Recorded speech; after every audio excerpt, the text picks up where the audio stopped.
par rapport à la mise à jour des données, l'idée c'est quoi? C'est vraiment de fiabiliser les flux. Là, vous l'avez compris, si les données sont correctes, on est sûr en fait du circuit.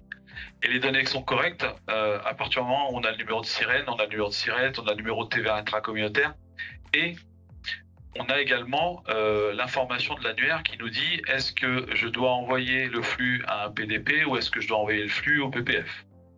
D'accord? Donc en fait, l'adresse électronique de vos clients est très importante. Donc toutes ces données sont disponibles et on vous met à disposition ce fameux Sage Data Clean and Control qui va vous permettre en fait et bien vous allez voir, de créer directement votre tiers à partir d'un numéro de sirène par exemple, ou d'aller chercher dans la base par des critères vos tiers. Et donc à partir de là, on va les créer de manière conforme automatiquement.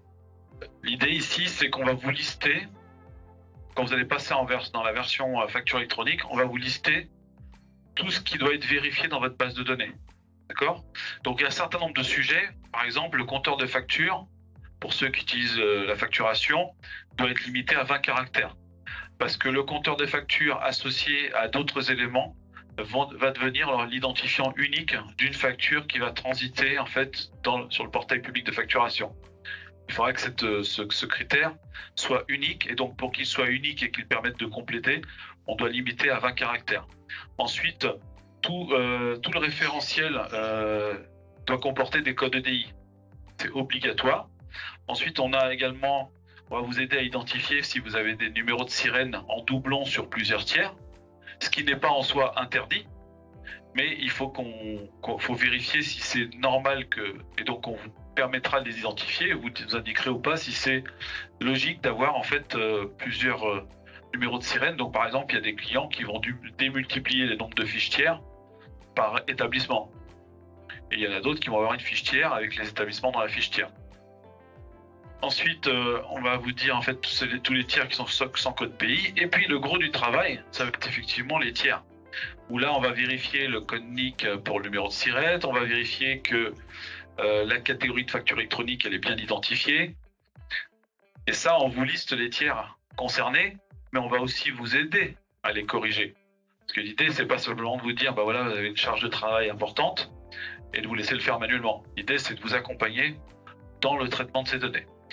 Et donc, vous avez également ici la possibilité de créer des fiches tiers directement ici en appelant la liste des sociétés en France par des critères, et par un simple clic, on va créer toutes les sociétés, tous les éléments de la fiche tiers. Pour ceux qui découvrent pour la première fois cette version 11, effectivement, elle embarque la nouvelle identité de marque de Sage avec la nouvelle ergonomie de la solution.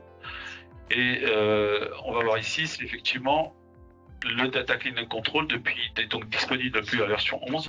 Et donc l'idée, c'est vraiment de vous accompagner dans la mise à jour de votre référentiel. Donc vous allez arriver en version 11 et vous allez pouvoir créer vos tiers directement depuis la solution. Donc vous allez avoir tout ce qui concerne l'exploitation au quotidien. Un nouveau tiers, plutôt que d'aller chercher, de saisir toutes les informations, je vais demander au logiciel de le faire pour moi. Et puis après, vous avez le traitement de l'historique. C'est-à-dire que vous migrez en version 11 et vous voulez qu'on vous aide à identifier ce que je dois faire et comment corriger.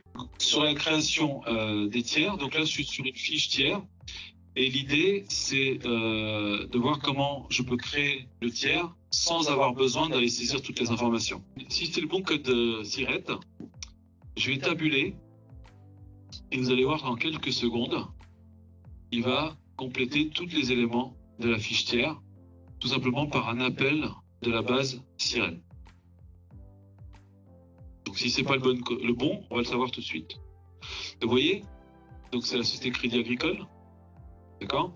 Et donc vous voyez qu'ici, il a complété un certain nombre d'éléments. Déjà, il a renseigné le code sirène en ne gardant que la partie sirène dans le rôle code NIC. Néanmoins, je l'avais saisi à cet endroit-là. Ensuite, il a renseigné le numéro de TVA intracommunautaire et il a été validé auprès de l'API VIES européenne, la validité du numéro de TVA intracom. Donc il vous donne ici une date de validité. Vous voyez également qu'il a rendu ce tiers conforme facture électronique. Ça veut dire que là, sans rien faire d'autre, demain je peux envoyer des flux ici. Vous voyez également ici qu'il a créé l'établissement du siège avec l'adresse. D'accord? Et donc, il me suffit maintenant d'aller juste mettre le code que je souhaite au niveau de cette GFRP1000, le code client. Je dis si c'est un client ou si c'est un client et fournisseur et j'enregistre. Donc, en un clic, j'ai créé mon tiers. Et ici, dans l'onglet adresse, j'ai donc le siège. Et si je vais voir le siège, j'ai bien le code NIC que vous m'avez communiqué. Si j'ai plusieurs établissements, je peux faire créer via base sirène. Et là, il me dit que vous avez un deuxième établissement. Et là, je lui dis, je vais créer également ce deuxième établissement. Suivant, exécuter. Le deuxième établissement est créé. C'est l'établissement d'Aix-en-Provence. Pour l'instant, ça ne va pas chercher les RIB. Par contre, c'est un service sur lequel on réfléchit dans le cadre du siège network.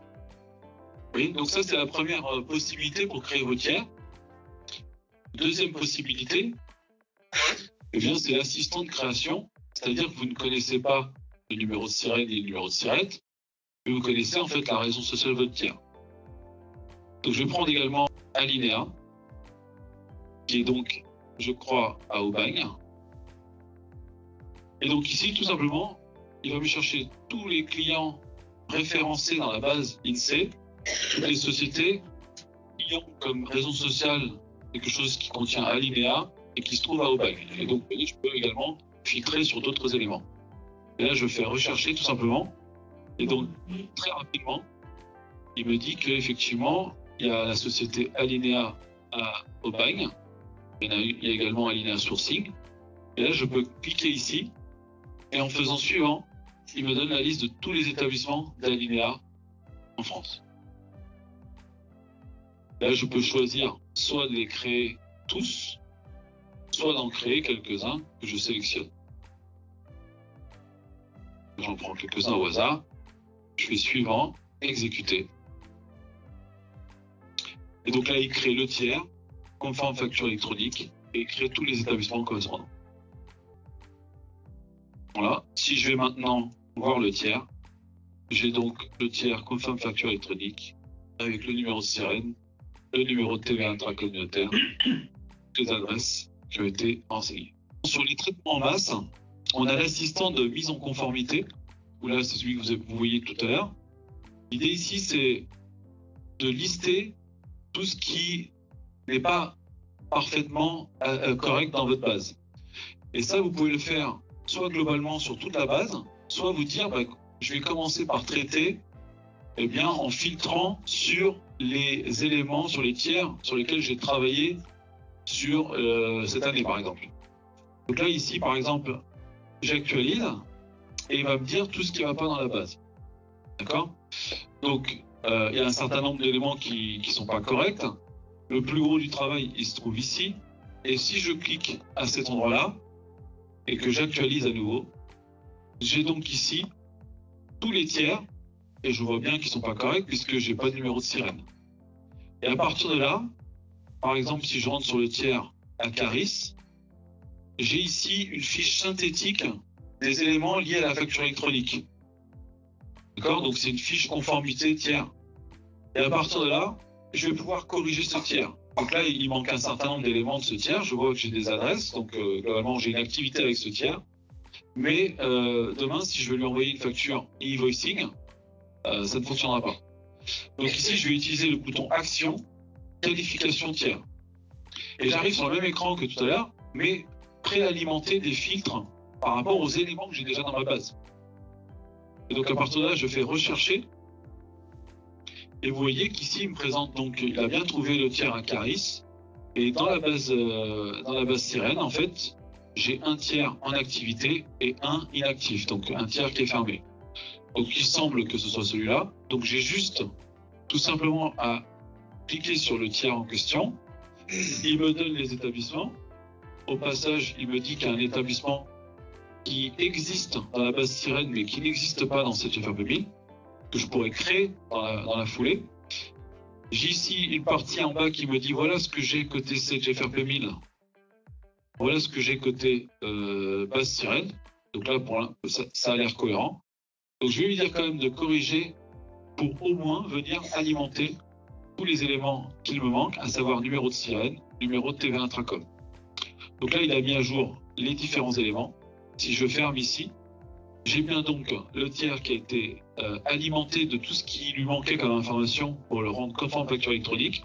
Et à partir du moment où il a tous ces éléments, il a été en capacité de renseigner ici la catégorie de facturation électronique en indiquant qu'il est assujetti. Et donc le tiers devient de ce fait conforme facture électronique. Donc ce tiers est terminé. Donc si je quitte ici et que j'actualise, eh bien forcément, Acaris disparaît de la liste. Donc j'ai une to-do list des actions à réaliser qui me permet de corriger ma base de données au fil de l'eau. Donc ça, c'est vrai sur les factures électroniques, c'est vrai également sur, ici par exemple, les numéros de TVA intracom qui sont pas corrects. Voilà, ici par exemple, j'ai un tiers qui est partiellement renseigné, je vois qu'il y a un certain nombre d'éléments. En revanche, vous voyez qu'il y a une erreur qui s'est glissée dans le numéro de TVA intracom, erreur manifeste. Et vous avez également la possibilité ici de choisir l'option de calcul et de vérification du numéro de TVA intracom. Du coup, on n'a pas besoin d'aller qualifier le tiers dans sa globalité. Il va juste aller vérifier auprès de la base VIES et il va corriger et valider le numéro de TVA intracom. J'enregistre et cette anomalie est réglée. Si j'actualise, l'agence DLG disparaît. Ensuite, si j'ai ma base qui est propre, et là vous avez une qualification en masse, où là vous allez pouvoir dire tous mes tiers qui ont un numéro de sirène, vous voyez, sont forcément bons et assujettis. Et donc là, je vais pouvoir vous dire, voilà, tous ceux qui ont un numéro de sirène, je les mets en assujettis, suivant exécuté. Donc je corrige en masse tous mes tiers qui ont un numéro de sirène. Et je les rends conformes facture électronique. Pareil, je pourrais dire que tous les tiers qui sont une personne physique sont non assujettis. Non assujettis, ça sous-entend qu'ils vont passer dans un flux e-reporting et non pas e-invoicing. Donc si je renseigne bien mon type de personne, personne morale, personne physique, je vais pouvoir qualifier en masse ma liste de tiers. Pour terminer sur ce sujet, vous avez également ici dans la zone recherche la possibilité d'aller vérifier qu'il n'y a pas eu des évolutions de vos tiers. C'est-à-dire que ici, si je prends le tiers Sage, donc cette recherche est une nouvelle recherche disponible depuis la version 10. Là, il va me rechercher tout ce qui contient Sage, dont les tiers. Et ici, dans cette zone de recherche, on a intégré des éléments de vérification. C'est-à-dire qu'ici, vous voyez, j'ai un fournisseur Sage. Et dans ce fournisseur Sage, je peux voir les sites. Voilà les établissements que j'ai aujourd'hui dans Sage FR Public pour ce fournisseur. Si le fournisseur vous dit, moi, c'est pas correct, j'ai eu des évolutions, j'ai fermé des établissements, eh bien, vous allez faire juste recherche.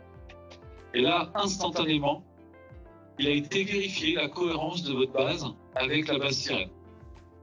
Ça veut dire qu'ici, on est typiquement dans le cas où un établissement a été fermé. Donc, il me dit que ce site est fermé côté base sirène.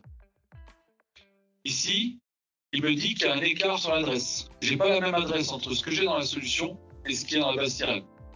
On voit qu'effectivement, il y a ici le mot Gilles en plus. Et là, il me dit que le code NIC n'est pas présent. D'accord? Donc, je pourrais rentrer dans chacun de ces éléments, faire la correction. Et il y a mieux, je vais lui dire de me corriger les erreurs. Et par la même occasion, je vais lui demander de me créer le site de Toulouse. Je fais mettre à jour. D'accord? Si je fais rechercher, il n'y a plus aucune erreur. Là, aujourd'hui, on est obligé de le faire par fournisseur parce qu'on souhaite, souhaite pas traiter à l'aveugle. On n'est pas aujourd'hui dans une certitude à 100% et donc on veut absolument aujourd'hui laisser la main à l'utilisateur sur ce qu'il fait. Demain, si on a les capacités de faire des choses beaucoup plus automatisées avec un annuaire fiable, on sera en capacité de le faire en direct. Là, c'était juste pour vous montrer déjà la capacité avec la solution de vous aider à commencer le travail d'anticipation, de traitement de la donnée, de traitement du référentiel.